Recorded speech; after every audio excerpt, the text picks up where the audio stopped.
Connecting your APT-E. Power car 1 of your APT-E model is the brains behind the train. All electrical functions originate here, especially on the DCC models. The model relies on the 10-pin plugs between the cars to carry electrical power to the trailing cars, and to PC2 for both light and motor functions.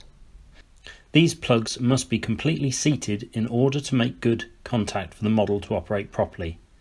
Note that this also means that while PC1 is self-sufficient and will run on its own, PC2 is strictly a slave and will not operate unless plugged into PC1. Connecting the units is actually not that difficult, and with a little practice can be done quite quickly. Here we see the ends of the power car and the trailing car. Note the male pins on the plug and the plastic tab above them. These pins go into the female end of the plug and the plastic tab into the slot above the plug. Below the plug is a large plastic tab. This tab goes into the slot between the chassis and the frame. Also note the two pins on the side of the male plug that will engage the two notches in the side of the female plug.